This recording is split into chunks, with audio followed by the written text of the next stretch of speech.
2027. In the spirit of Article 1 of the Constitution of Kenya, the plan was a product of 47 economic charters, input from religious forums, professional associations, and other stakeholders. The plan embodied the covenant between Kenya Kwanza and the people of Kenya collectively. It was a vision that promised to transform our economy, uplift ordinary Kenyans, and restore hope to our nation.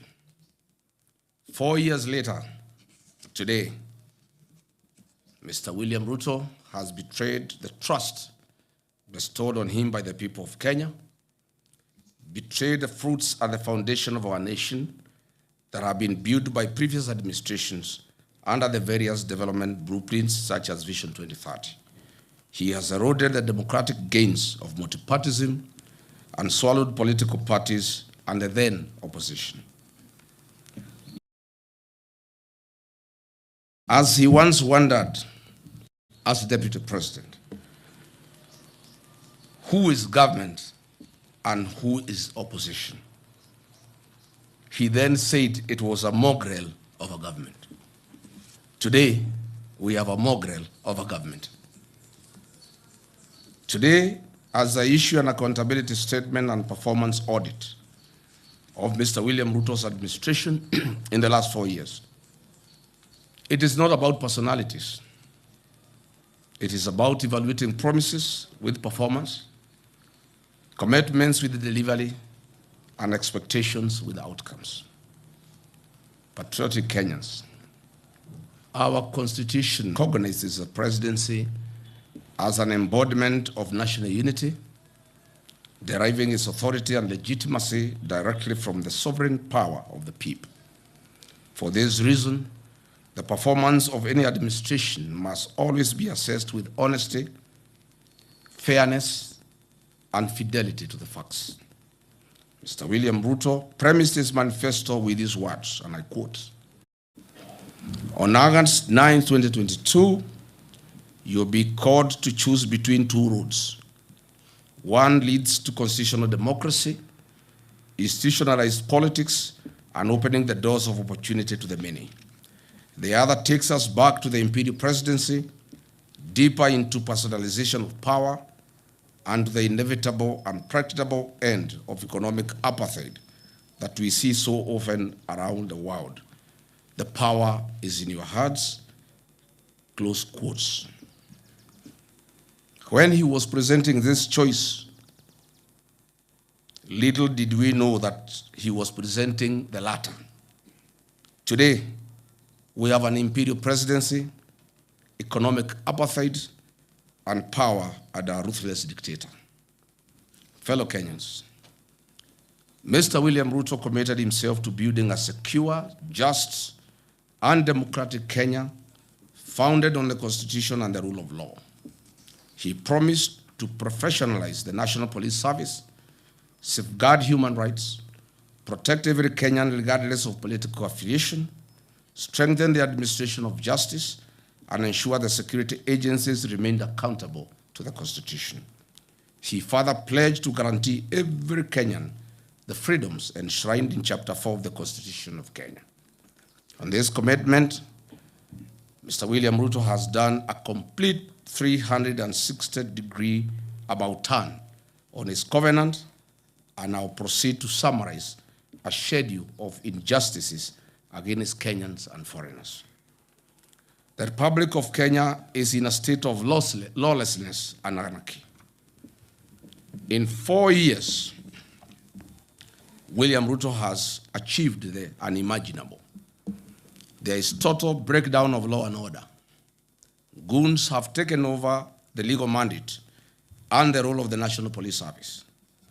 The CS for Interior, the PS for Internal Security, who are duty-bound to secure Kenyans and their property, are the key planners and financiers of goons in the country.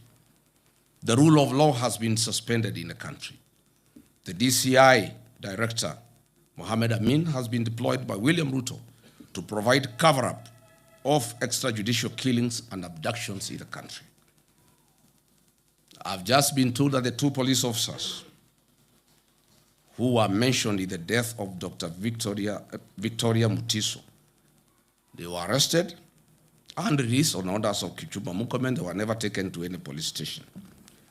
I've just now, on my way here, been informed that the DCI has facilitated their relocation to our neighboring country, Uganda.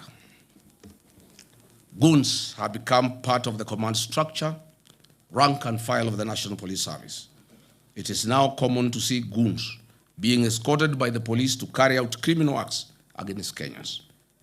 This was evident in the PCA Mweki attack, Kariobangi PCA attack, and ACK Witima Church attack. In fact, Mr. William Ruto carries out his development tours in Nairobi, accompanied by goons. Case in point, it has been witnessed repeatedly. The plan promised that no Kenyan will be evicted without following the due process of law and, where applicable, compensation. Unfortunately, over the last 4 years, Kenyans have not been spared the wrath of Mr. William Ruto's brutal regime and have been violently evicted from their homes and business premises. Mr. William Ruto has established an assassination network in Kenya to deal with political dissent and to assist Kenyans having an issue with one another to eliminate those they don't agree with. For example, in the 2024, during the Gen Z and Saba Saba protests, the government told us that guns were stolen from Kikuyu police station. The truth of the matter is that no guns were stolen. They never left the police station. Those guns were removed from the police records to be available to goons and rogue police officers to carry out illegal attacks and assassination of Kenyans. Look at the classic example of Dr. Victoria Mutiso, who was assassinated on 19th July 2026, and lawyer Matthew Chalo Bob on 9 September 2025 by senior police officers in a feud related to personal property.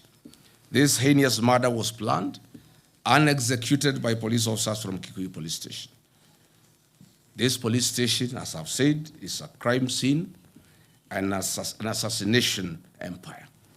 This is a situation in 4 years William Ruto has achieved to put up an assassination team available for hire by Kenyans who may want to eliminate other Kenyans.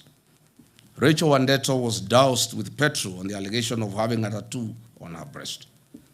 CS Kipchumba Murkomen IG Douglas Kaja visited her in hospital.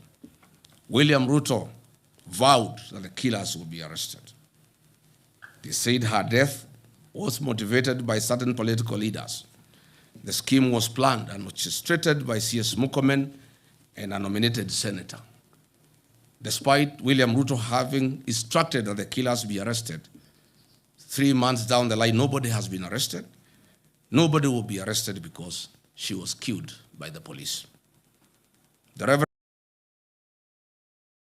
Dumia Kariuki of PCA Nakuru, a vocal church leader, was killed by Nairobi Sierra, a squad formed by Kipchumba Murkomen to intimidate the PCA church to agree to sell their properties in Mombasa, Nairobi, Kajiado to William Ruto. The U.S. State Department, Bureau of Democracy, Human Rights and Labor, the Kenya National Commission of Human Rights, and the Independent Medical Legal Unit have documented over 700 cumulative cases of extrajudicial killings and forced disappearances across Kenya since late 2022 when William Ruto came to power. And with, of course, notable surge tied to the 2024 Gen Z protests, where 60 young boys and girls were killed. Mr. William Ruto, it is also important to note that alcohol and drug substance abuse is on a record high in the country. And the climax was when William Ruto appointed 2 known drug barons into his cabinet. William Ruto has therefore deliberately allowed the menace to grow in sections of the country that are not politically aligned to him. While serving as the country's deputy president, I ensured and chaired a multi-agency stakeholder meetings across country to exhaustively examine the root causes, extent, and impact of this growing disaster, with the aim of offering solutions. The initiatives were aimed at informing major government policy, measures, and prescribing interventions and actions to address alcohol and drug demand reduction, supply suppression, and harm reduction.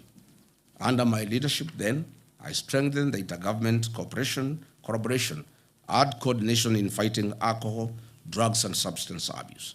I proposed several amendments of national and county legal provisions on alcohol and drug control, coordinated and multidisciplinary licensing regime of alcoholic outlets where all stakeholders were involved, and proposed the establishment of county treatment and rehabilitation centers. I held high-level engagement sessions with the judiciary to fast-track alcohol, drug, substance abuse matters before then. William Ruto's 4 years have achieved unwarranted, excessive availability of drugs to our young people, killing them and leaving others as zombies.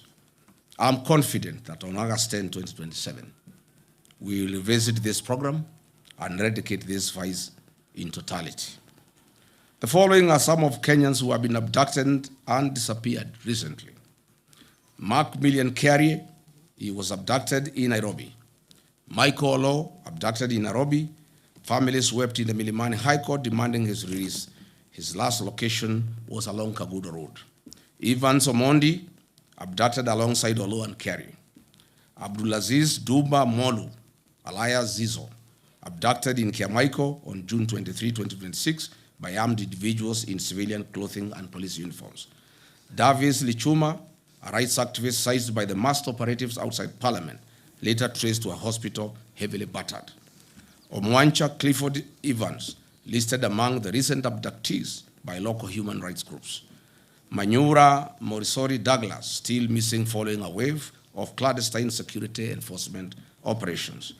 Jimmy Mtava Mwanzi, abducted in Mlolongo, not seen to date. He was abducted at the instructions of DIG Langat. Dennis Chege, an activist who was said to be involved in the Gen Z protests, vanished and remains completely unaccounted for to date. Brian Stigo, a Nakuru fisherman, who mysteriously went missing in 2022 under similar contested operations at Lake Nakuru National Park. The plan promised Kenyans that the National Coroner Service Act of 2017 will be amended to establish the Coroner General's Office. The objective and aim of this amendment was to remove the burden of investigating suspicious and police action deaths from regular police channels and DCI. Further, the amendment of the Act was aimed at removing potential conflict of interest and ensuring absolute transparency in handling and explaining deaths, enforced disappearances, or fatalities resulting from the law enforcement operations. 4 years later, this promise has not been fulfilled. National Coroner Service Amendment Bill 2026 was officially published in the Kenya Gazette on April 16, 2026, and received by the Directorate of Legal Services in July 2026. It is currently at the introduction and pre-reading stage in the National Assembly, awaiting formal first reading and committal to the relevant departmental committee. Mr. William Ruto has also facilitated acts of transnational repression against foreigners in Kenya. More specifically, on July 24, 2024, 36 Ugandans, members of a Ugandan opposition political party, as part of a joint Kenya-Ugandan Security Agency operation, and were forcibly returned to Uganda. On October 18, 2024, 7 Turkish asylum seekers were abducted in Nairobi by masked men. Kenya later confirmed it forcibly deported 4 of them to Turkey in a joint security operation, citing bilateral ties, drawing severe condemnation from the Office of the United Nations High Commissioner for Refugees and Human Rights. On November 16, 2024, Kiza Bisinje, leader of another Ugandan opposition party, was kidnapped by Ugandan agents while visiting Nairobi. Kenya government officials claimed they were unaware of the abduction, but the Ugandan authorities maintained it was a coordinated action between the two governments. Tanzania journalist and human rights activist Maria Sarangi was on Sunday, 12th January 2025, almost abducted here in Nairobi. Prominent Zimbabwean constitutional lawyer and human rights defender Brian Kagoro was detained and deported from Kenya on February 22, 2026. Intercepted by immigration and national intelligence officers at Jomo Kenyatta International Airport in Nairobi, he was held for over 10 hours and subsequently put on a flight back to Johannesburg, South Africa. In March 2026, two officials from the China Civil Engineering Construction Corporation were deported from Kenya amid a high-stakes dispute that arose in Kenya shillings 30 billion Kenya Railway city tender. Upon seeking a statutory review of the procurement process, William Ruto and Kipchumba Murkomen deported the complainants' local agents, clearing the way for their preferred entity, China Road and Bridge Corporation, CRBC, a company that has bagged procurement tenders worth 1.2 Kenya trillion since 2022 when William Ruto came to power. China Road and Bridge Corporation is the international conduit for corrupt proceeds in Kenya under the personal and direct supervision of William Ruto. I must say Kenyans are not safe, our children are not safe, investors are not safe, tourists are not safe, no foreigner is safe. And I must say, foreigners, investors, tourists, your own security starts with you. I ask the members of our development partners and foreign embassies accredited to Kenya to ensure that their staff and citizens are safe within the boundaries of Kenya. On protecting the liberties enshrined in our Constitution, William Ruto has breached the freedom of expression in Article 33 and the freedom of media in Article 34, Constitution of Kenya 2010. On 26 June 2026, 4 police officers from the dreaded Killer Squad, armed with AK-47 assault rifles, attempted to abduct the Standard Group Nakuru-based associate editor, Mr. Alex Kiprotich. This attack is a defiance to truth and total on the freedom of media, as stipulated in Article 34 and 35 of our Constitution. In the last 4 years, several media houses, including the Nation Media Group, the Standard Media Group, MediaMax Network, and several journalists were subjected to online campaign and disinformation campaign by the government of William Ruto. Reports show that 24 cases of violence towards journalists were recorded during the 2024 Gen Z protests. The Kenya Kwanza Covenant pledged to root out corruption, guarantee financial autonomy for key oversight bodies, and enforce Chapter 6 of the Constitution of Kenya on leadership and integrity. Mr. William Ruto has broken this covenant to the people of Kenya and instead orchestrated outright plundering of the country's resources for his personal benefit and enrichment. On 31st December 2024, Mr. William Ruto was ranked as the second most corrupt president in the world by the Organized Crime and Reporting Project. Transparency International Corruption Perceptions Index ranked Kenya number 130 out of 108 countries globally, with a score of 30 out of 100, reflecting persistent stagnation and public mistrust.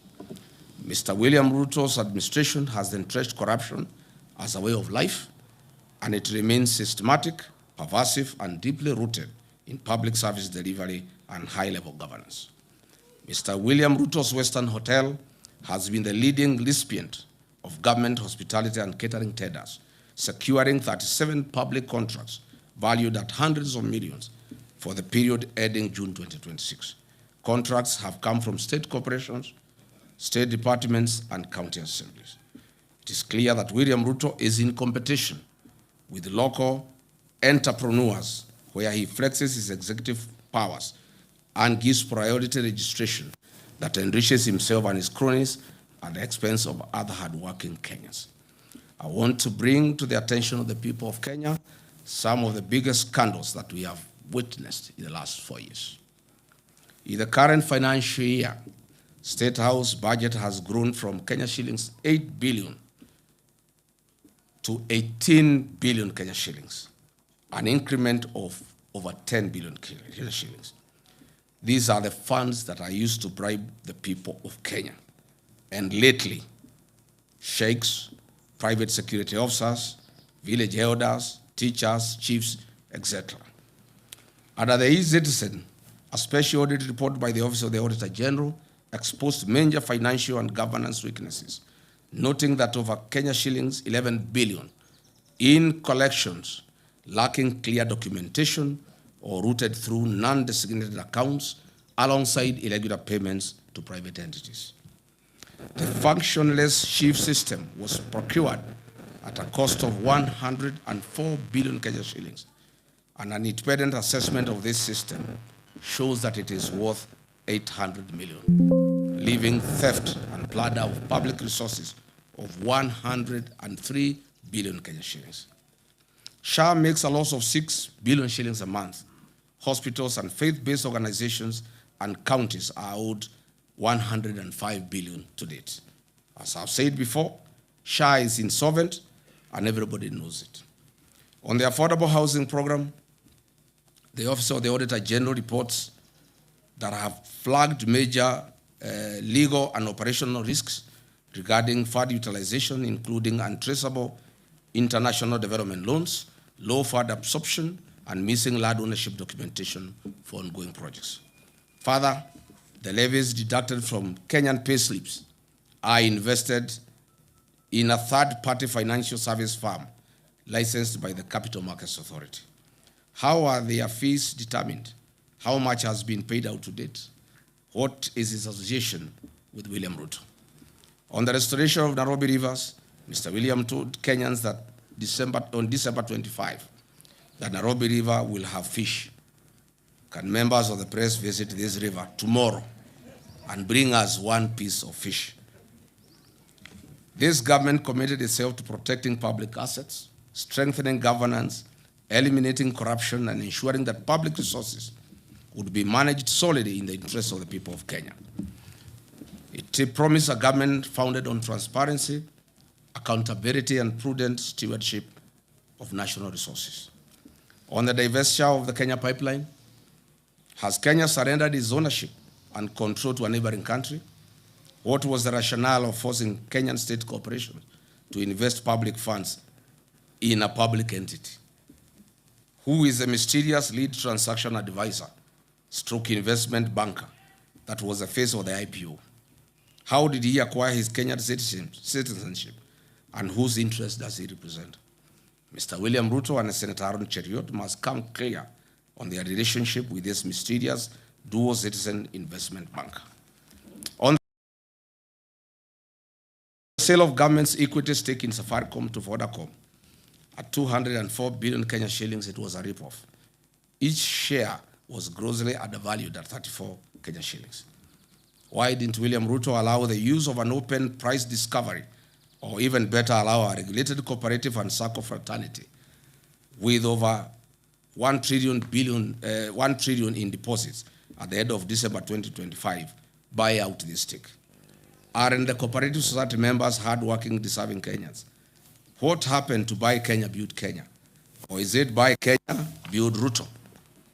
Other national assets, such as the new KCC, Kenya Ports Authority, and Gachagua'S have been strategically targeted for sale. What is the rationale of selling our heritage? Had hard-working Kenyans remit over 100 billion Kenya shillings monthly to the National Social Security Fund, NSSF. These funds now have been targeted for budgeted corruption and ring-fenced to fund infrastructural development projects, such as the Mau Summit Road, Twin Towers Commercial Building, and the Bomas of Kenya International Conference Center. Is this really prudent? Are our pensioner funds safe? What is the role of the mysterious dual citizen investment banker in structuring the fund management contracts issued by NSSF? The Communication Authority of Kenya, Universal Service Fund, has recently approved the transfer of 45 billion Kenya shillings to the National Intelligence Service, allegedly for the procurement of an ICT system whose market value is only 2.5 billion. This approval was given by the then chairperson of the Communications Authority in the hope that her business loan would be repaid from the proceeds. As explained earlier, China Road and Bridge Company, CRBC from China, is the major conveyor of corruption in Kenya and is the recipient of projects worth 1.2 trillion, namely the Naivasha, Malaba SGR, Mombasa SGR, JKI modernization projects, Talanta Stadium, Eastern Bypass, Western Bypass, Makuba Bridge, and Bomas of Kenya, among others. Patriotic Kenyans, over the last 4 years, Mr. William Ruto has systematically eroded the values, principles, and institutional structures of Kenya's public service that was built to ensure an efficient, ethical, and representative government workforce. Today, the public service is demotivated and has taken a back seat, as William Ruto single-handedly runs the operations of government without any professional input from a dedicated civil servants. No wonder government programs are launched and they are after repackaged for another launch. Dear Kenyans, the Church of Christ has been a major casualty of William Ruto's deception. On 5th May 2022, he executed a charter between the churches and the Kenya Kwanza Coalition. He committed that his administration would protect the freedom of worship in Kenya and respect the church as a societal partner in national development. Fast forward to 2026, he has introduced punitive legislation through the Religious Organization Bill 2024, aimed at controlling the activities of the church. He has also increased fees required to carry out official activities. Who can forget the 2026 brutal murder of Reverend Julius Dumia of Nakuru PCA? Who will ever forget the attacks on Wetima ACK Church? Who will ever forget the attack of All Saints Cathedral? On 4th October 2020, William Ruto, then Deputy President, was expected at AIPCA Church in Keno. Police officers tear-gassed the church. At the time, William Ruto said, the Jubilee administration is a product of kneeling and prayer before many altars in Kenya. It cannot be the same administration is now going to tear-gas the church and degrade our altars in Kenya. William Ruto then said, today, as president, the church is a serious attack. He has taken the attack to the church a notch higher, beyond tear gas, live fire, torching of vehicles, and a clear intention to kill at the altar. He has completely betrayed the Church of Christ. This cannot be forgotten. Mr. William Ruto has completely betrayed the Church of Christ. That prayed him into government. The economic burden on ordinary Kenyan worker has also increased. The Federation of Kenyan Employers has also reported that in 4 years, a number of local and international companies either closed operations or exited the Kenyan market. These include CMC Motors, Base Titanium, Nakumat, Twiga Industries, Dilaru, Jumia Foods, and Hilton Hotels. Today, households continue to experience severe financial squeeze due to cumulative tax charges, high utility costs, transport costs, and a stagnant job market that has limited formal opportunities. While in office as Deputy President of the Republic, I championed the restoration and the recognition of prior learning program as an avenue to increase opportunities and income for non-certified but skilled Kenyans that are the providers of goods and services that we consume as a nation.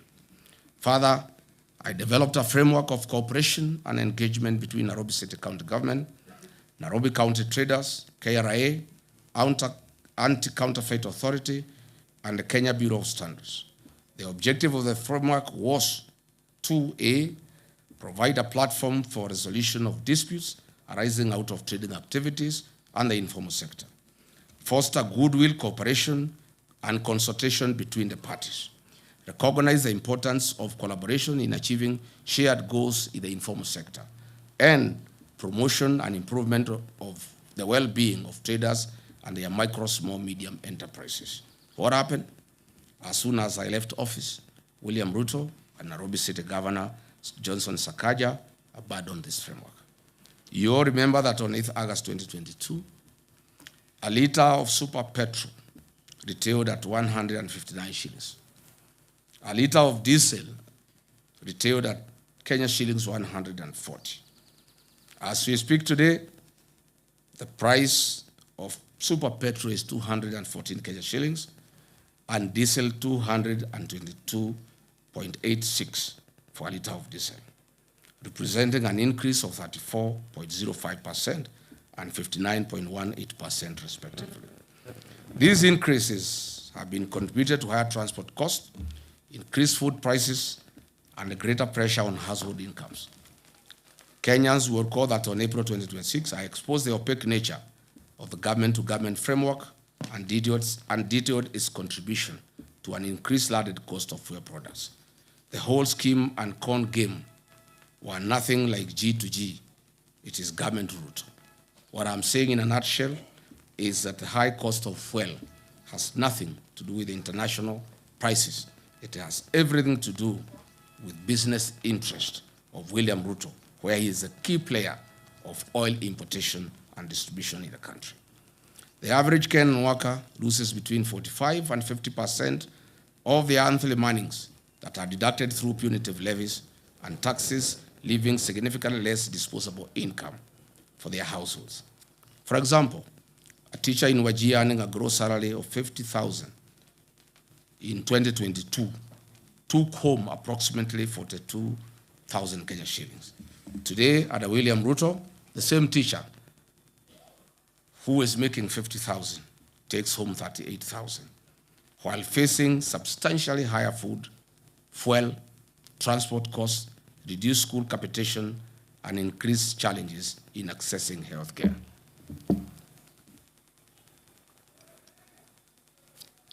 Coupled with the rising cost of petroleum products, the Kenya Kwanza covenant to put money into people's pocket is nothing but a pipe dream. If anything, Mr. William Ruto has achieved the complete opposite and has taken money out of Kenyans' pockets, leaving them with a reduced net disposable income. This covenant was central to the plan to improve the lives of Kenyans. As the party leader of DCP, I once again called on this government to cushion the payslip by suspending the affordable housing levy and reducing the payee tax burdens. This, together with the review of petroleum price framework, taxes charged will give Kenyans an increased net income. A punitive and unpredictable taxation regime is one of the principal causes of the high cost of living. William Ruto should lead from the front and actualize his promise made in the wake of the 2024 Gen Z protest to reduce government recurrent expenditure. State House does not need 18 billion Kenya shillings for 12 months. These funds could be used to subsidize rising fuel and food costs for the benefit of Kenyans. Or better still, these funds can be used to ensure farmers in arid and semi-arid lands have access to clean water for domestic purposes, farming, and for their livestock. Patriotic Kenyans, Mr. William Ruto promised to build a disciplined, transparent, and accountable government founded on prudent public finance management, constitutionalism, and the rule of law. He pledged to reduce the cost of government, manage public debt responsibly, eliminate corruption, strengthen institutions, and uphold the Constitution while protecting the rights and freedoms of every Kenyan. 4 years down the line, the government introduced new tax measures, expanded statutory deductions, implemented changes to public finance management, and undertook toxic borrowing to finance government programs. It also introduced reforms affecting public institutions and the administration of government. Instead of easing the financial burden on citizens, the tax burden has increased significantly. Households have experienced reduced disposable income while facing higher prices for food, fuel, electricity, and other basic commodities. On the debt management, why is this regime in open violation of Article 211 of the Constitution of Kenya 2010 and Section 15(2)(c) of the Public Finance Management Act 2012 that strictly prohibits the financing of recurrent expenditure using debt. Looking back, we note that the Grand Coalition government borrowed an average of 200 billion shillings annually. The Jubilee government of Uhuru Kenyatta borrowed an average of 700 billion shillings annually. This regime of William Ruto borrows an average of 1.4 trillion annually with no corresponding development. Since August 2022, Kenya's debt growth has entered a dangerous pattern of continuous triple-digit or near triple-digit expansions. As we speak today, every citizen of Kenya and every child born as of this morning has a debt of Kenya shillings 221,000. This country has a debt of 13.02 trillion, up from Kenya shillings 8.6 trillion in August 2022 when William took over. Mr. William Ruto has borrowed in excess of 5 billion in excess of 5 trillion over the last 4 years. This regime on a borrowing spree borrows an average of 3.5 billion Kenya shillings daily and steals 3 billion shillings daily. Why borrow to steal? On average, this government steals from the people of Kenya 125 million shillings every hour. Calculated, this government is stealing every minute 2 million shillings from the people of Kenya. Dear Kenyans, the National Treasury has delayed disbursing the equitable share of revenue to counties.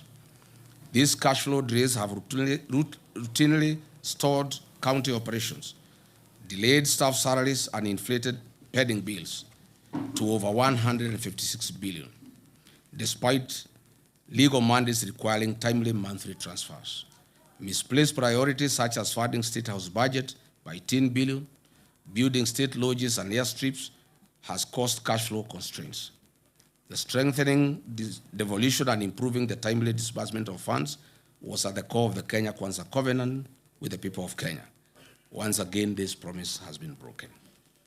Patriotic Kenyans, ladies and gentlemen, measured against the promise to lower the cost of living, improve access to affordable credit, and strengthen small businesses, the evidence presented suggests that many Kenyans have yet to experience the relief that was promised. Mr. William Ruto made an ambitious commitment to the people of Kenya. The promise was to place young people at the center of Kenya's economic transformation and restore hope to millions of young people seeking meaningful work. The population of Kenya is 75% youthful. The African Union has long urged African countries to harness this demographic dividend by investing in young people. It is therefore fitting that we assess one of the administration's flagship commitments, expanding credit opportunities to Kenyans' youth. The Kenya Kwanza administration promised to establish a 50 billion hustler fund to provide affordable credit to mama mboga, boda operators, mkokoteni operators, and other small-scale entrepreneurs. This commitment was to ease financial constraints, promote enterprise, and improve the livelihoods of ordinary Kenyans. Mr. William Ruto established the Hustler Fund, whose head and tail cannot be traced. As it were, the financing programs intended to support micro, small, and medium enterprises. The Hustler Fund is said to have disbursed 87 billion Kenya shillings to 28 million people. What a paradox. What a lie. I am wed to hear of any one Kenyan saying that they have expanded their business courtesy of the Hustler Fund. Limiting the disbursement of funds to registered cooperatives would have probably made a greater economic impact and would have reduced the mobile loan default rate that is very high.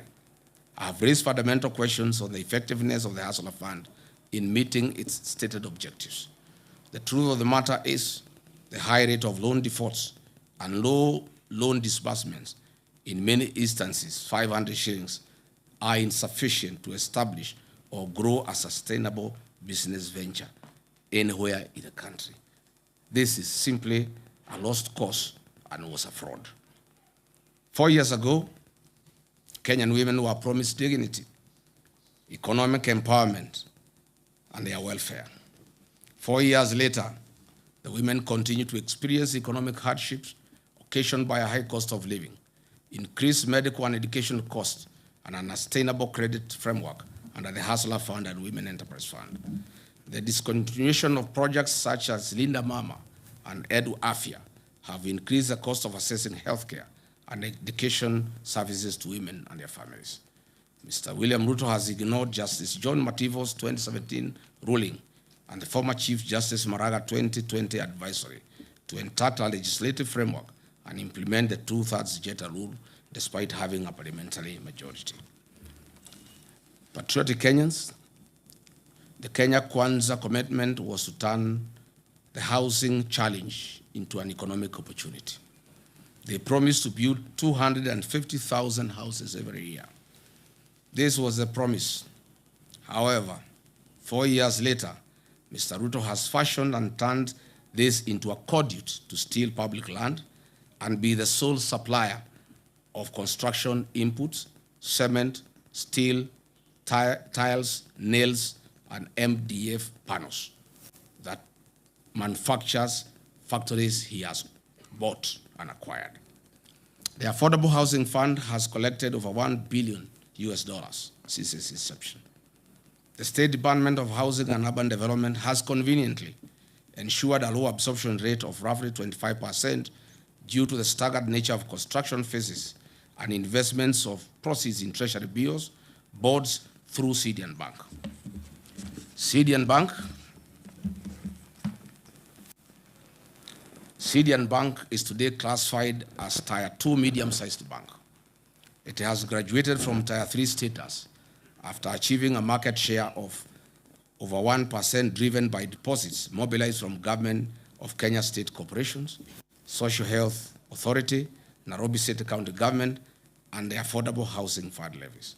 CDN Bank is worth 95 billion in asset value, Kenya shillings 74 billion in customer deposit, and a reported 1.7 billion net profit in the year ending 2025. Compare this sudden change in fortunes with the 2022 financial year results. This bank had 42 billion Kenya shillings in assets, 30 billion in customer deposit, and a reported loss in the financial year ending 2022. Since William Ruto bought it, you can see the transformation. This housing scheme is nothing but a personal business that guarantees the exclusive single source offtake of steel, MDF panels, nails, iron sheets, tiles, cement by factories owned by William Ruto and his allies. The levy proceeds are the reason why CDN Bank deposits have increased tenfold for the 4 years. If it were a genuine program, why is it being forced down citizens' throat? There was no promise to raise the payslip of the Kenyan worker in the name of a punitive housing levy. Private businesses must be left to do their work as the government does its work. It's important that the workers of Kenya know that monies deducted from their payslip is invested in CDN Bank owned by William Ruto, who is collecting the profit. In my view, and as expressed before, the affordable housing scheme should be made optional to Kenyans to allow them to participate at their own free will. Fellow Kenyans, Mr. William Ruto had promised that within 30 days of his presidency, he would establish a quasi-judicial public inquiry to establish the extent of cronyism and state capture in the nation and make recommendations. Unfortunately, over the last 4 years, Mr. William Ruto himself has captured the state.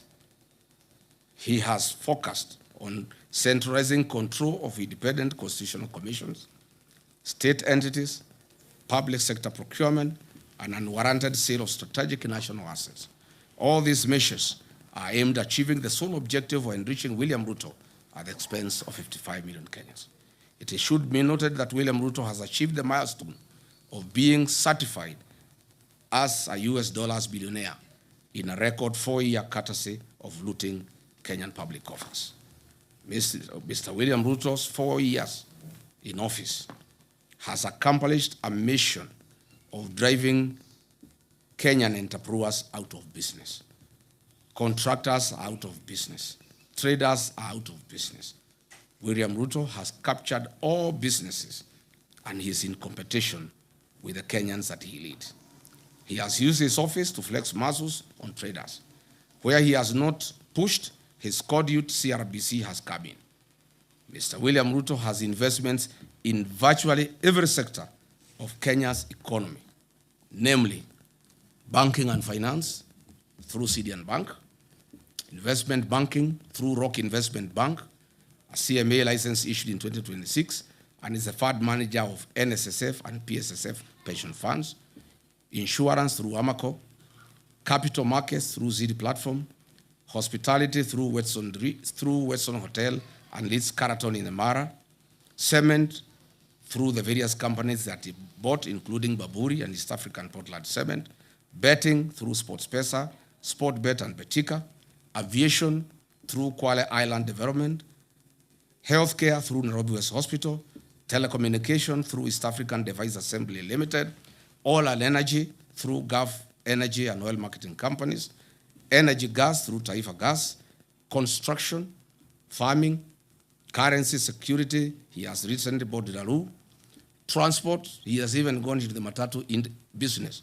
He now has over 100 matatus in Nairobi, agriculture, poultry, minerals, gold prospecting in Aboseli, Logorian, Transmara, DRC, including in Darfur. Literally, all business people in Kenya have been driven out of business by William Ruto. The Parliament of Kenya has failed in its legislative oversight and representative role. Its members, except the few who hang around with me, are on record boasting how they are paid for everything that they pass in Parliament. I must remind all parliamentarians that they are accomplices to criminal acts. Under the archaic leadership of the UDA with winger Moses Wetangula, the National Assembly is one of the major causes of the suffering of Kenyans by passing bad laws like the Finance Bill 2024, whose provisions were later sneaked through amendments and omnibus legislation. Mr. William Ruto's attempt over the last 4 years to undermine the office of the Auditor General has been frantic and uncalled for. He now wants the Auditor General arrested for resisting theft of public funds. The people of Kenya will not allow it. Mr. William Ruto has made IPOA non-functional in the last 4 years.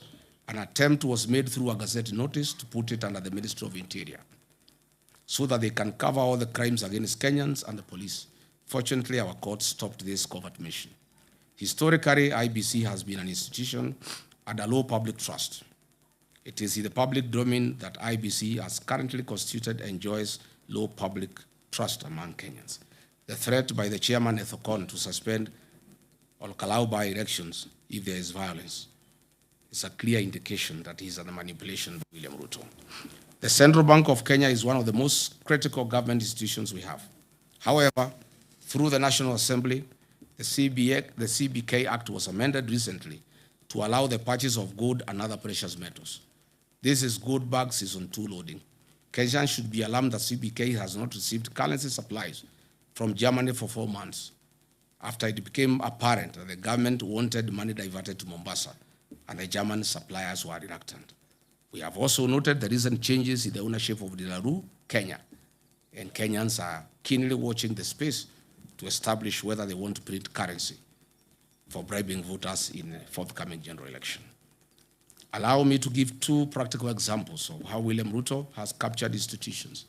I'll use IPOA and KWS as examples. At IPOA, we have over 1,000 cases of police excesses that have been reported over the last 4 years by the people of Kenya. Only about 10 cases have found their way to court. Mr. William Ruto has deliberately slowed down the activities of IPOA. Some few days ago, the Aboseli National Ecosystem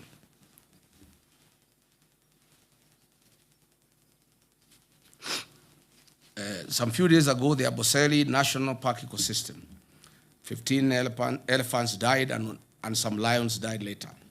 We were cheated that they were died through suspected cyanide poisoning from pesticides. Tell the Kenyans the truth, Mr. William Ruto. Doing cyanide lynching to extract good prospects.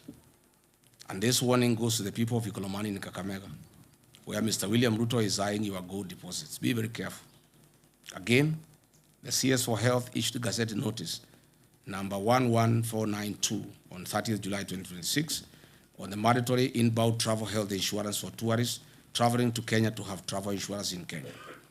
We know the reason. This is because goons are after tourists in the country, and now they want to force an insurance policy down their throats.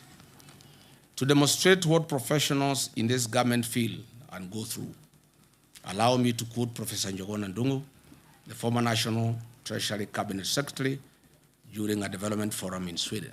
And I quote, "The capacity to do the right things exists, but is overshadowed by institutional failure, where someone seeks to overrun institutions. The current president is overrunning all institutions, leading to conformity driven by fear within these institutions," close quote. What is this if not impunity of the highest order? Patriotic Kenyans, historically, land is one of the most emotive issues in Kenya. Mr. William Ruto has promised to settle all historical land injustices in Kenya and resettle millions of squatters across the country.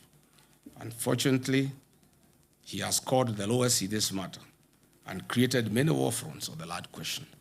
Over the last 4 years, William Ruto and his cronies have been involved in an historic high-level grabbing of land and misuse of public lands. For instance, 2,800 acres have been grabbed by Ruto and his cronies in Kebiko, Kajiado. 6,000 acres of land in Owaso Kedwang in Suswa has been grabbed. 5,000 acres of land, or Kyobo in the Masai Mara, has been grabbed.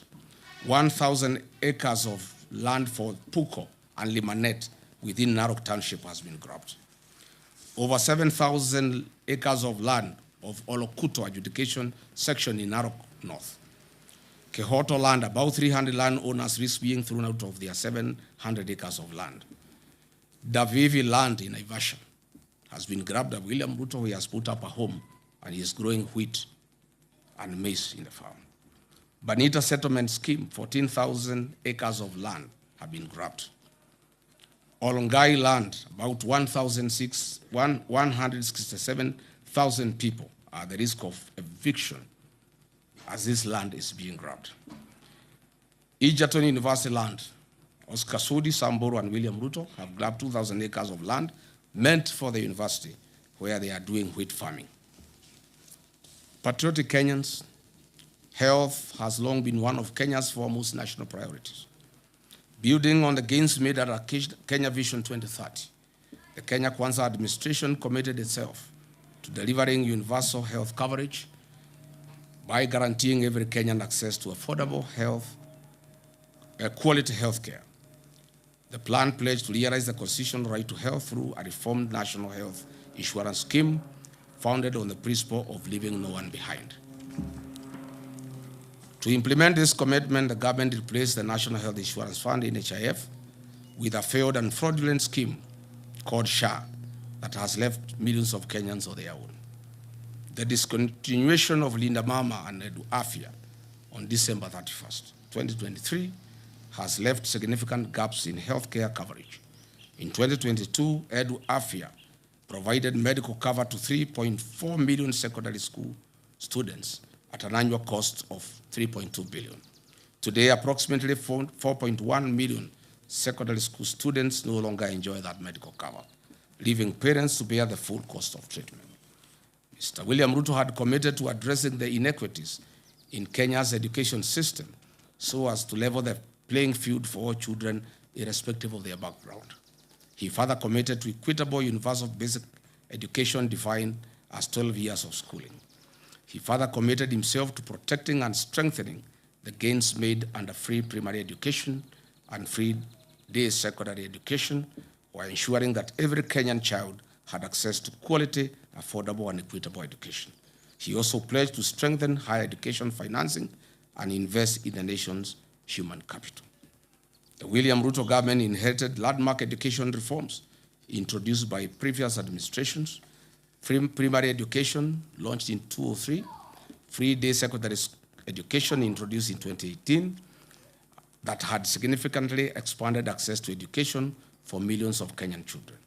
The commitment was not only to preserve these gains, but to build upon them by ensuring adequate capitation, sustainable financing, and improved access to quality education for all.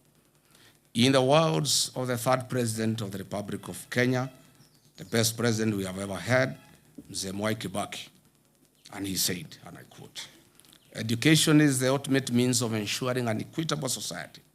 Equitable education ensures that every child has a chance to fulfill their potential and rise to the highest level of accomplishment," close quote. 4 years later, the government has caused irreparable instability and confusion in the educational sector. The gains made by the previous administration under free primary education and free day secondary education have been eroded to dust. Secondary school parents now shoulder substantially higher education costs, while the level of government capitation has failed to keep pace with inflation and rising operation costs. The capitation rate established in 2017 was 22,000 per student. However, today's schools receive only 9,000 per student during the previous financial year, creating a significant funding gap.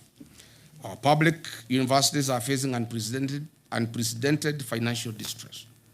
University debt has increased from 60 billion in August 2022 to approximately 100.3 billion Kenya shillings, representing an increase of Kenya shillings 40.3 billion, or about 67% increase. As a result, many institutions are experiencing severe financial challenges that will affect the delivery of quality education.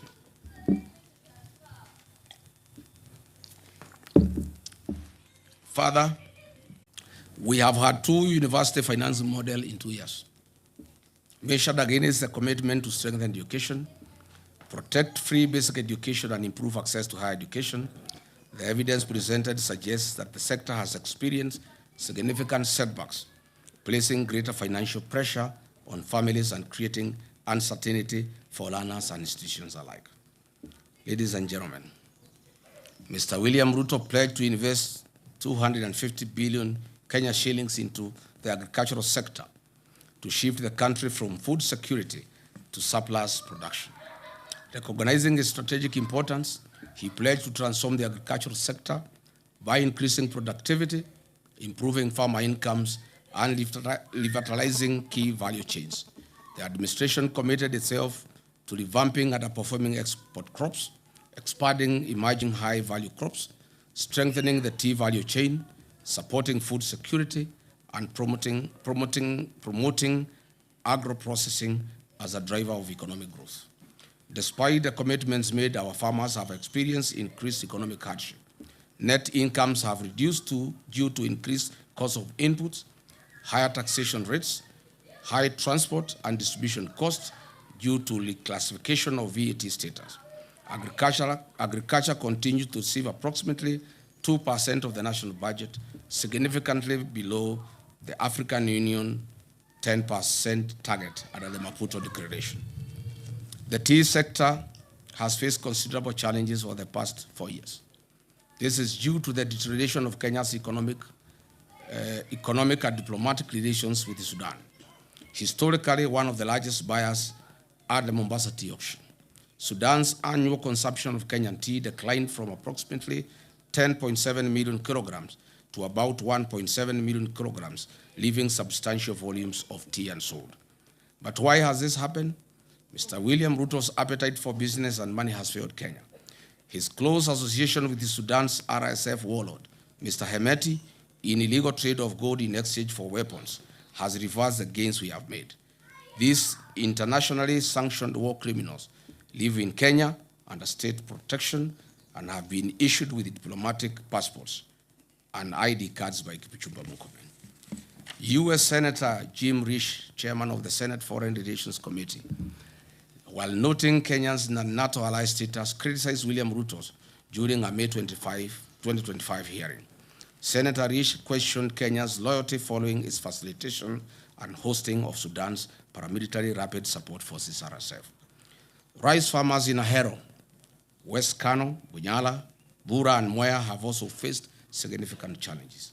Although rice was identified as a strategic import substitution crop, import volumes approaching 1 million metric tons annually have depressed local paddy prices, leaving many farmers with unsold stock. Just recently, on 6 July 2026, William Ruto authorized the gazettement of duty-free importation of 490,000 metric tons of grade 1 milled white rice before 30th November, June 26. It estimates that this represents a missed economic opportunity exceeding 100 billion Kenya shillings if domestic production had been given priority before this duty-free window was open. Even though state sugar mills have been leased to private sector players associated with William Ruto, their principal business model is to import sugar instead of purchasing locally grown sugar from farmers. This has left 320,000 small-scale sugarcane farmers now facing an uncertain future. The targeted turning of 2 million poor farmers from food deficit to surplus producers using input finance and agricultural extension support. To date, show me one farmer in Kenya who can come forward as a testimonial. Instead, this farmer has nothing. In fact, small-scale farmers in Moya and Ahero are currently in court trying to salvage their crop after government gazetted the importation of 490,000 metric tons of rice for importation. Tea farmers are crying. A 0.8% levy has been introduced, and this year's bonus will reduce from 45 Kenya shillings per kilo. Sugarcane farmers in Western Nyanza and Kisii, the government is unable to pay 270 million owed to them. Cane per ton has reduced from 6,500 to 5,000. Dairy farmers who have supplied milk to new KCC have not been paid for 6 months.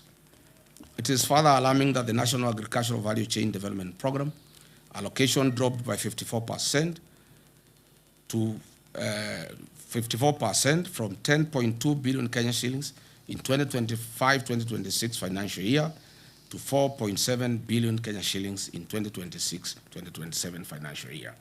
This is a direct assault on the agricultural value chain in Kenya. As Deputy President, I initiated progressive reforms in the agricultural sector that increase returns for tea, coffee, dairy, and other cash crops. Through my efforts, we negotiated an 8 billion debt waiver for coffee farmers that was suspended as soon as I left office. More can and more will be done once we form government on August 10 next year. Patriotic Kenyans, William Ruto pledged affordable credit and working capital through an accommodative financial ecosystem, removing structural exploitation and removing barriers to unsecured agricultural credit. To date, the Agricultural Finance Corporation is underfunded. It has a demand of 15 billion Kenya shillings per year from farmers, but the promise to fund it by 10 billion Kenya shillings per year was a hoax. Instead, those who borrowed are being auctioned. Dear Kenyans, William Ruto pledged to revive collapsed cooperative factories and processing plants such as sugar and dairy sectors and guaranteed minimum returns for farm products. Show me any revived sugar factory. Instead, they have been sold, and they have been bought by Ruto and cronies. Where is the cashew nut factory you promised in the coast? Where is the value addition centers you promised in 47 counties? Where are the county industrial and aggregation parks you promised? Where is the state-of-the-art slaughterhouse you promised at Bachuma for animals in northern Kenya? Where is the nitrogen fertilizer factory you launched in Naivasha? Where is the marble factory you launched in Vihiga? On value chain investments, he designated a specific capital infusion, including 250 billion for tea value chain and expanded the investments in dairy farming and coffee cherry funds. Where are these funds? Nowhere. On blue economy and fisheries, funding for fisheries and the blue economy decreased by 30% from Kenya shillings 11.15 billion to Kenya shillings 7.83 billion. Livestock sector allocations of livestock fell by 14% from Kenya shillings 13.6 billion to 11.6 billion. On eradication of hunger and improved food security, the country was promised prosperity by Ruto.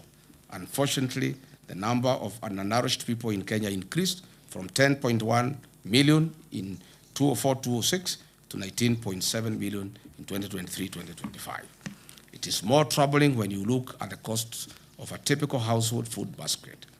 A food basket is estimated to have risen from Kenya shillings 15,000 in 2022 to over 19,000 shillings today, an increase of more than 26%.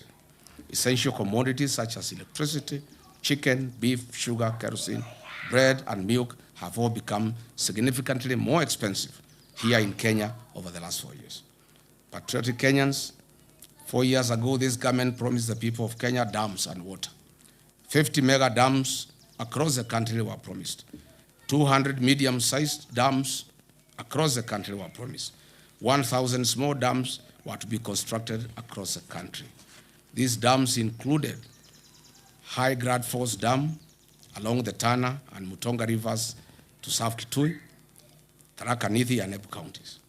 Soin Koru Dam in Kisumu, Rumuruti Dam in Laikipia, Mohoya Dam in Nyeri / Kirinyaga, Revival of Arol and Kimorel Dams, Thakwe Dam, Sioi Muruni Dam in West Pokot, Badasa Dam in Marsabit, Darugo in Kiambu, Rale in Kilifi, Galana in Tana River, Kokwanyo Dam in Homa Bay, Lowati in Turkana, Makamini in Kwale, among others. Unfortunately, all we see, no dam. All we see is our president visiting other countries like Ethiopia to witness the launching of their dams. Where are these dams, Mr. William Ruto, in 4 years? On matters of environment, this administration had committed to grow 15 billion trees by the year 2032. What we are witnessing is the lifting of the logging ban and the systematic logging in national forests under the cover of the Kenya Forest Service. Numerous court cases have been filed by international conservation groups Greenbelt and the Law Society of Kenya against the government's attempt to develop build infrastructure in protected natural habitats. Talanta Stadium and Bomas Conference Center Link Road that will see over 100 acres of forest destroyed. Upper Imend Forest in Meru is being cleared for the construction of a state lodge, a golf course, and an airstrip, which will exercise and clear 200 acres of forest. Where was this promise? Even the trees at the gate of State House have been cut. Is this still part of the growing 15 billion trees? Patriotic Kenyans, in foreign affairs, we had the worst since independence. Kenya's nose is poked everywhere, including the war in Ukraine and Russia, where our young men are lied to that they are jobs, well-paying for that matter, but they find themselves in the war front. Reports indicate that we have lost 19 Kenyans, including Clinton Nyapara, Dennis Bagaka, Erastus Mundia, Simeon Wahome, Eric Mwangi, Ronald Kibet, Shadrach Wafula, Othiabo Martin, Ibrahim Yahaya, among others. Several other Kenyans in their hundreds remain unaccounted for, and hundreds of others are still active in the war zone. Their parents are keen at home, still crying to see their loved ones back home. A person who was in Kenya in 2022 would wonder whether the Kenya Kwanza commitment to a creative and robust foreign policy whose pillars will be economic and commercial diplomacy changed into converting our young Kenyans into war fugitives in far countries. As if that is not enough, the footprints of Kenya adversary in DRC Congo war zone and M23, Sudan's Darfur, Southern Sudan, among others. He had promised to enhance and promote further local investment by Kenyans living in the diaspora. In Mandera County, Jubaland forces have taken over more than half of the town, and William Ruto signed a secret deal with the Al-Shabaab in 2024 that has remained silent. Notably, in July 2026, there were a record 9 terror attacks in Mandera County that resulted in the killing of 5 Special Operation Group SOG officers and 1 National Police Reservist was killed.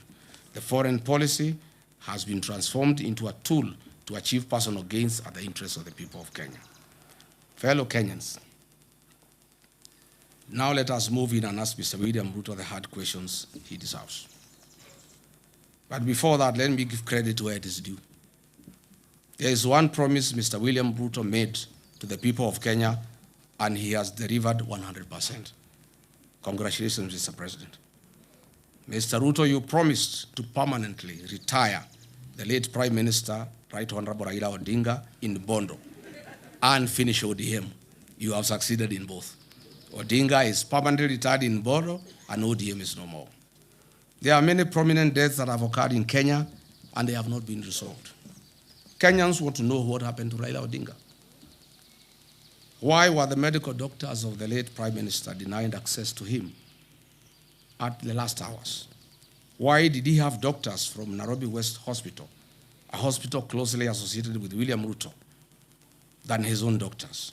Why were the instructions of Raida's doctor ignored that Raida shouldn't travel? Raila Odinga was a respecter of Luo traditions and custom.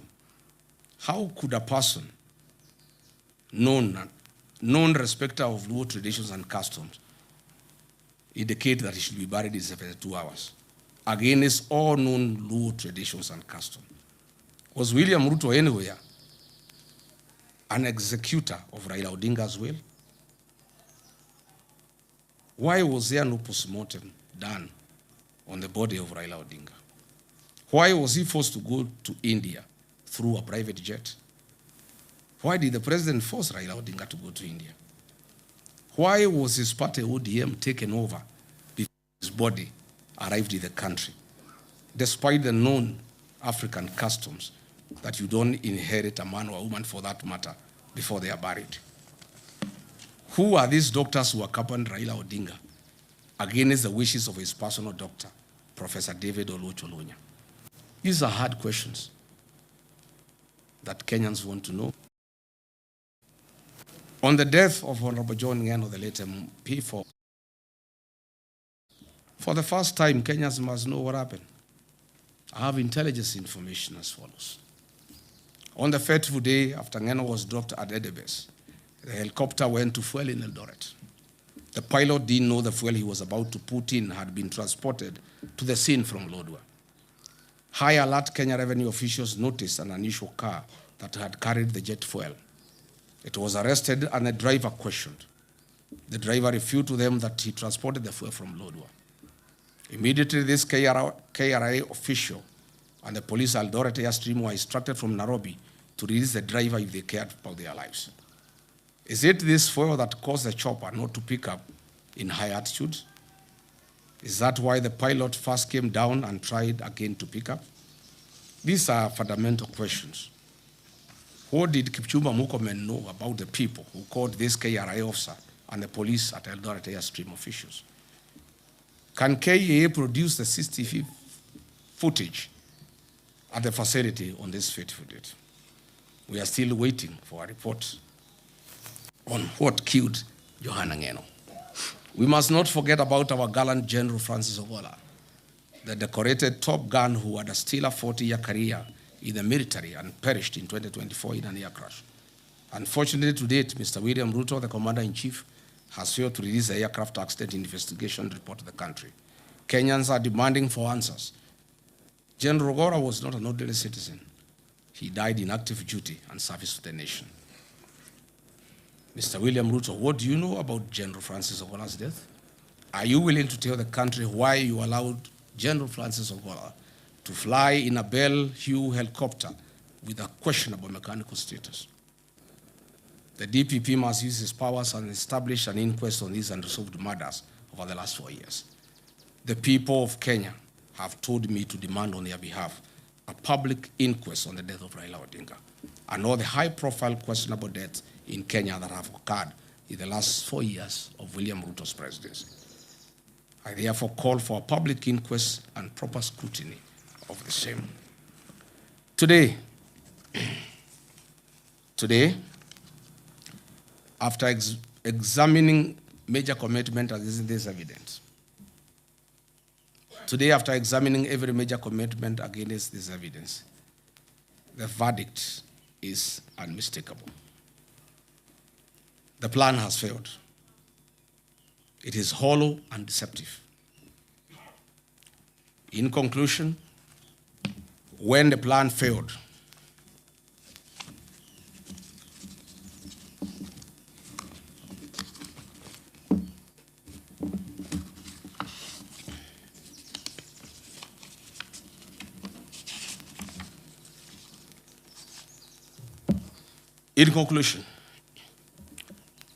When the plan failed, Kenyans were told that the answer lay in Nadco. It too has failed to deliver the hope, unity, and reforms that were promised.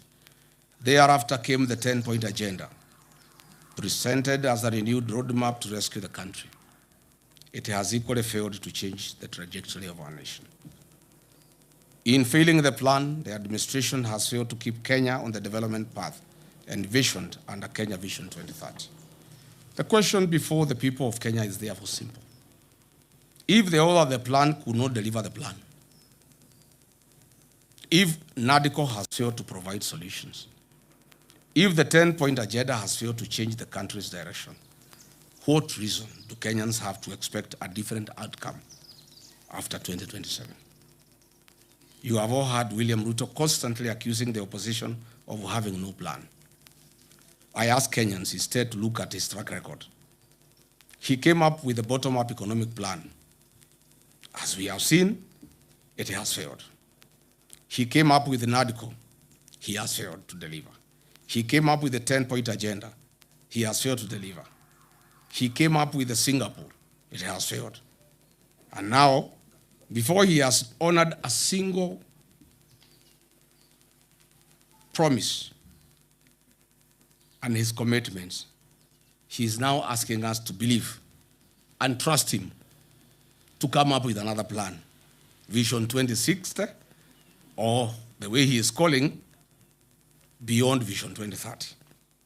Plan after plan, promise after promise, each one designed to distract from the fact that there has been no implementation of the last.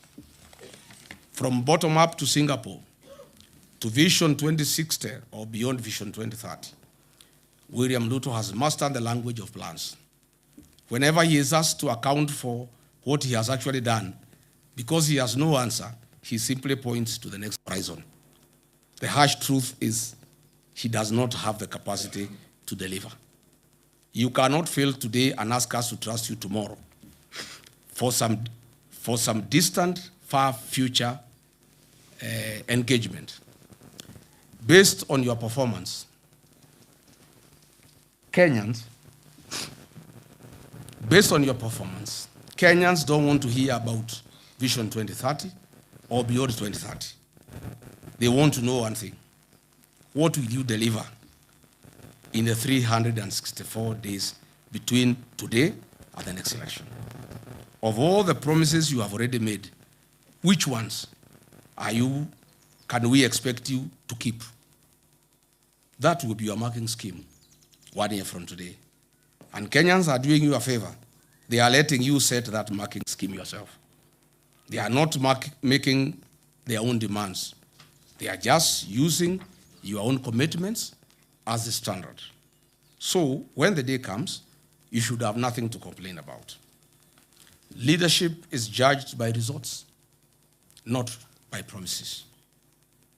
Governments earn another term through performance, not through visions and persuasion. That is why millions of Kenyans are saying one term. One term is not a slogan of anger. It is a verdict on performance. It is a democratic conclusion that one term has been enough because the promises made have not been kept. Exactly 1 year from today, on 10th August 2027, we shall go to the polls as a nation. Let us choose accountability over excuses, delivery over promises, and leadership that honors its covenant with the people. As Mr. William Ruto launches his deceptive 2060 plan tomorrow, I want to tell the people of Kenya that it is a lie, it is a con, it is a fraud, it is deceit.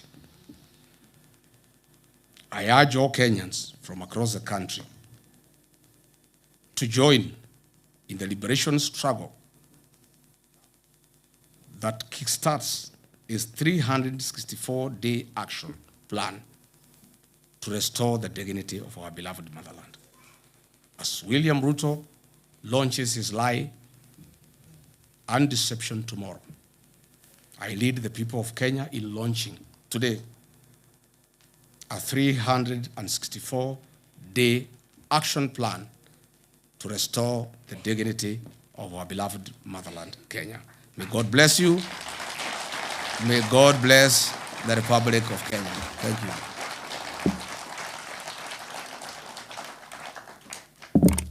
Asanteni sana. Thank you.